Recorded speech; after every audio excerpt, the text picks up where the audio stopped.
And you can sit down. Thank you, though. She'd like to stay there. We know. And as custom, it's custom for the bar mitzvah boy to, from his words, what did he read from the Torah?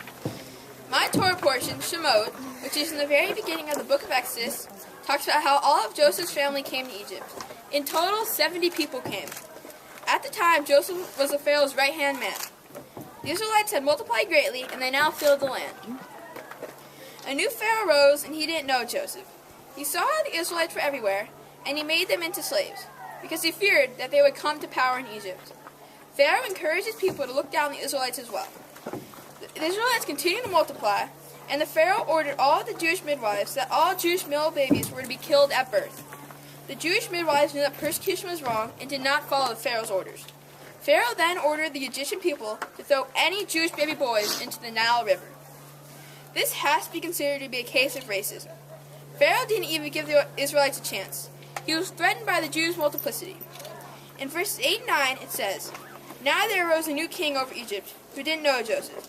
And he said unto his people, The people of the children of Israel are too large and mighty for us." He just judged the Israelites by how they looked and not by how they actually were. He never gave the Israelites a chance to prove themselves. This is a classic example of persecution. In the 18 and 1900s, the Ku Klux Klan would perform hate crimes against African Americans. They considered African Americans to be second-class citizens, although they were just as innocent and able as anyone else. The Ku Klux Klan judged people by the color of their skin and not by how they were in the inside. And what is in the inside is what truly counts.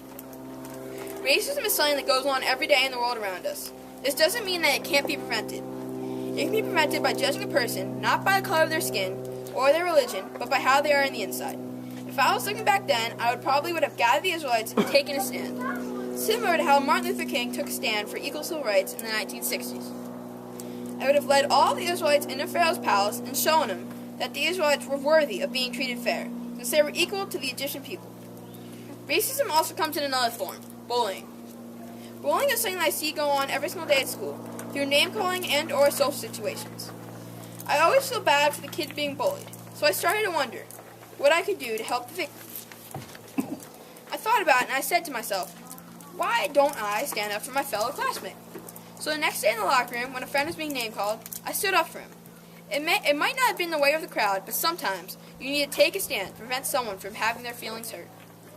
My Torah portion taught me that racism is more than just picking on someone because of their race or their religion. Racism can even go as far as forcing a group of people into slavery because of their religion, and most of all because they're different. And differences among two different groups of people is usually the main cause of racism. Standing here today at Masada, this fortress, which was the last suicidal stance against persecution done to the Jews, it's incredible that I got this Torah portion for today. It's especially meaningful to be here for my bar mitzvah. I would like to thank my teachers, starting with the Hebrew help from my teachers at Beth Am in Miami, Ken and Lisa Siegel. I would also like to thank Rabbi Kalfas at Beth Am, who inspired me to think of life in a more symbolic way, through our meetings in his office and our discussions about my Torah portion. I would like to thank Rabbi Kirshen, whom I cannot do this without. It is a pleasure being here with you today for my service. I would also like to thank all of my family members who came to Israel and the ones that couldn't make it. Neil, Sarah, Shelby, Robert, and Shai, thanks for coming and representing my Meyerhoff ancestry. My parents have taken lots of trips around the world with you, and now it's my turn. Larry, Carla, and Oliver, thank you for coming and supporting me along the way. This is quite different than fishing in Alaska. Brett and Jordan, it means a lot to me that you are here. We have great times in Dallas, and now we get to have 2 great weeks together on this trip. I look forward to a lifetime of memories with you guys. Mama and Papa, you're always there for me, whether coming to Miami and taking care of my sister and me while my parents have traveled, or during my annual summer vacation in Dallas. I look forward to so much. I cherish every minute of it. I definitely need to thank my sister Holly, who is a big part of my life. Mom, you take care of me with your love and care. Your determination inspires me. Your love elevates me to the top. Dad, I love you.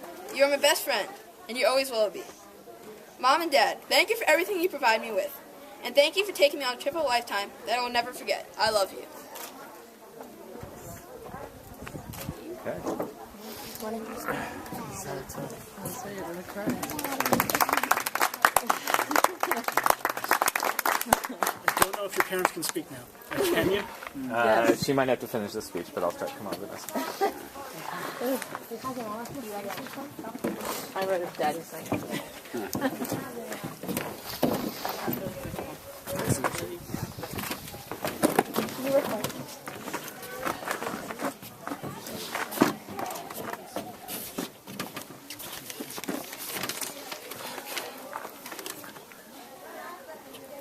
Dear family, we warmly welcome you to Masada to celebrate as Ryan becomes a bar mitzvah.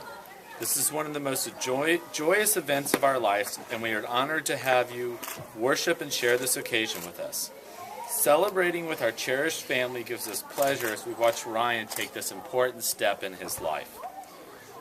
This is a very significant milestone, Ryan, and one which he has prepared since beginning his education at Temple Beth Am as a toddler. As a Beth Am Day School graduate and religious school student, he has become familiar with Jewish values and what becoming a bar mitzvah requires. For our family, spending time with one another is important. We try to visit as much as possible. We have been on some incredible trips with you all. But being here with each of you, every one of you in Israel is beyond our wildest dreams. We owe our deepest thanks to Rabbi Kirshen, who, through his email and Skype, worked with our family and our clergy in Miami to shape the service into a reflection of our family and our great son, Ryan. We want to thank Rabbi Kalfas in Miami, who has prepared Ryan to be called to the Torah by meeting with him weekly to discuss his particular Torah portion and its meaning and how it relates to today in Ryan's life. Lastly, we owe gratitude to Cantor Lisa Siegel, who has been working weekly with Ryan on his prayers and Torah readings, which he did such a good job on today.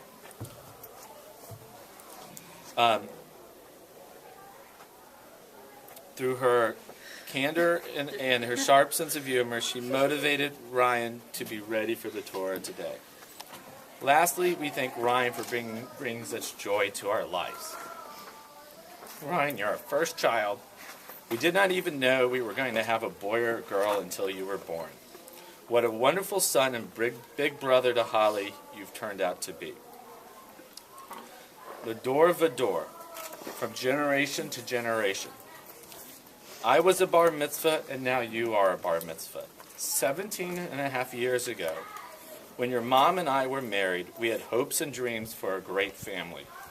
With your intellect, personality, and your wonderful soul, you are and will continue to fulfill all of our hopes and dreams. Your mom and I will always be there for you, with our love, support, and guidance, and even when you don't want it, our input. But L'dor v'dor, from generation to generation. So Ryan, stop for a second and take this moment in. 3 generations are here today to celebrate with you, representing Steinbergs, Rootbergs, Greens, and Meyerhaus, your ancestors. All of these ancestors, all of these ancestors, both here and not here, and whose spirit and memory make up the young man you are today. And I hope that the joy of this day carries forth with you forever. Your mom and I love you very, very much. And we're not done yet. Sorry, she had to remind me. Sorry. I had to go to from the type to the handwriting. Ryan's blue eyes, easy personality, and wide smile are his personal trademarks. Ryan is a shining star who faces challenges with such great attitude and determination. He loves sports and school and a good steak. We love his spirit, energy, and humor. Everyone's presence here today honors not only our son, but our family. You all share a very special place in your hearts, and we love you very much, everyone here, and we love Ryan very much.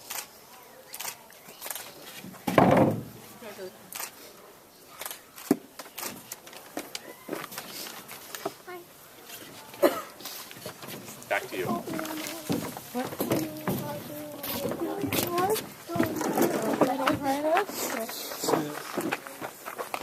We read in the book of Genesis, you know, when we start out the book of Genesis, it doesn't start out easy, right? We have Cain and Abel. We have a blessing on Friday night for our sons that you should be like Ephraim and Menashe. We don't say you should be like Cain and Abel. That would be bad. Or even Ishmael and Isaac. They didn't really get along. Or Jacob and Esau. And it really happens to the end of the book of Genesis, we figure out how to be a family. So it's very nice to see your family. You've gone through the book of Genesis of figuring out how to be a family. And Ephraim and Menashe, we give the blessing to the sons. Because why? Because they were brothers who knew how to treat each other. Which sounds like siblings here, of how to get along. The second part now is the book of Exodus, where, okay, we know how to be a family. It takes us an entire book. And now it's how to be a nation, how to be a people. What does it mean to be part of the Jewish people? And that actually starts in the desert. So it's very nice that you're going back to the land of your people. You're going to the desert, family, Jewish peoplehood. Your life is very much reflecting the Torah. So Mizal Tov to everybody. We are going to return the Torah on page 22. I need someone to help. Oh. Okay. You're going to come on up, Holly. Dad. Daddy. Let's take it. Look, after we get the Torah. Yes? No.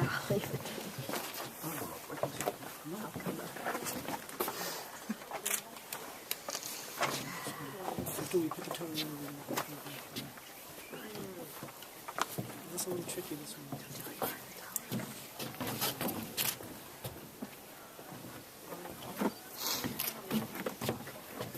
It takes a family, it takes a village, it takes a family to trust each other.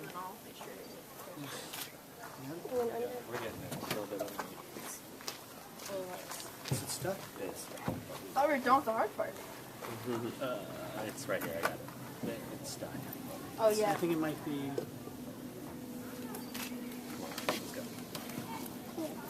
Proper. Is it going?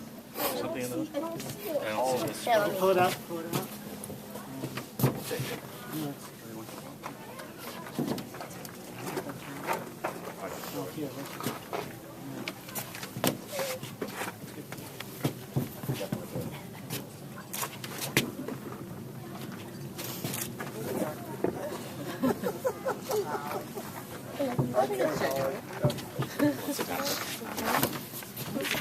Yeah, he's gonna call grandparents.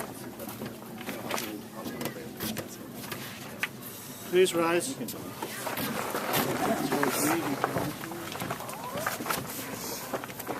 כי לקח טוב נתתי לכם, תורתי אל תעזובו, עץ חיים היא, למחזיקים בה, ותומכיה מאושר, דרכיה דרכי נועם, וכל נתיבותיה שלום. השיבנו אדוני אליך ונשובה, חדש חדש ימינו, חדש